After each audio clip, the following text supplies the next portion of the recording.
The dream that I had as a young girl still exists. And it's one where creation of art, performance, sound, light, and beauty, and all of those magical things all come together in a show. And celebration, really, of what it is to be part of this interconnected world of humanity. And that very much is still the dream.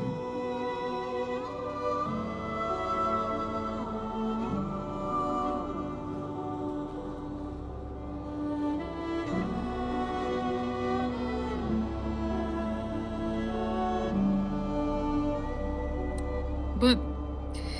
I think we're all aware that the world we live in has never felt more disconnected. And finding that light and having time for that devotion, not only in your creations, but those around you, to give time to those you love and invest in those relationships, is so much harder than it ever has been. And I've carried this camera with me for a decade now, which is pretty crazy to think that I have memories from such a young, budding time in my life. And so much has happened, from that younger age to now. And I've become very independent, different, a different woman.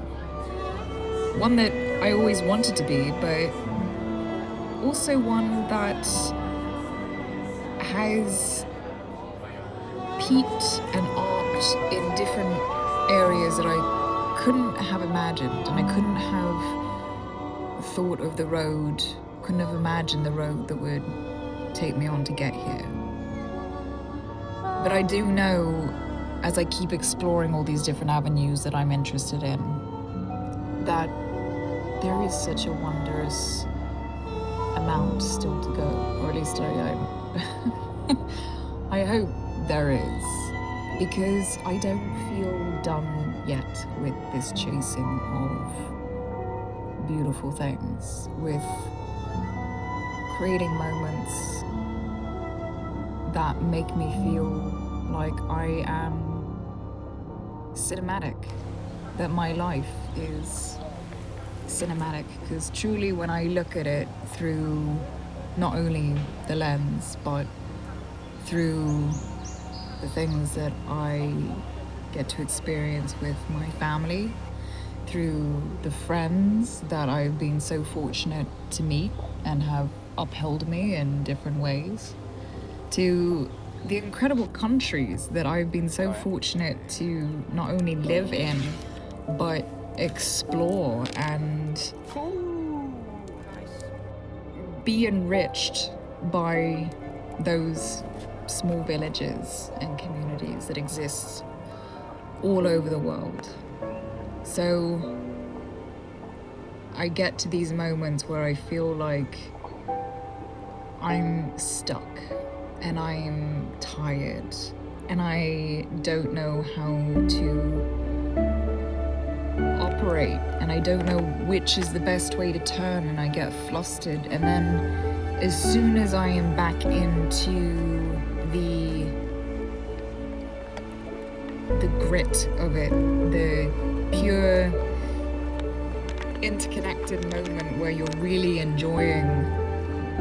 the creating of the thing and you don't want to be pulled out of it, when you're mid-conversation, when you're eating the food with the friends and you're drinking the wine and you're getting messy and life just feels a little bit more alive, and it all then makes sense that it's not meant to be this perfectly curated little part of the internet. Like, this life is so messy, and it's a beautiful mess. It incorporates the beautiful scenery that you wake up to when you're camping where the sun is spilling out over the mountains, and then you realize how freezing cold the lake is that you're getting into, but you're going to do it anyway because you've only had 5 hours of proper sleep and you're sleeping in the back of your friend's car and your air mattress isn't quite filling up properly, but your pillow is warm and comfortable, and you can look up at the stars through the window and just be grateful that you are sitting under the same patch of stars that your friends are, and that you can warm yourself by the fire whilst getting covered in smoke and feeling connected like that, feeling like you are worthy of being enough to sit by the campfire and make that story real and carry that with you for the next few years. I don't know where this was really going, apart from I get to these moments when I put a video together of, things that I've filmed the last couple of months, and I'm trying to make sense of it. And sometimes it doesn't make sense. Sometimes it is a messy collection of really beautiful moments that you had, and people you met, and moments of silence that you got to spend by yourself as you swam in a lake in the mountains. That is where I'm at with this, and that feels good, and that feels real, and that feels pretty goddamn human.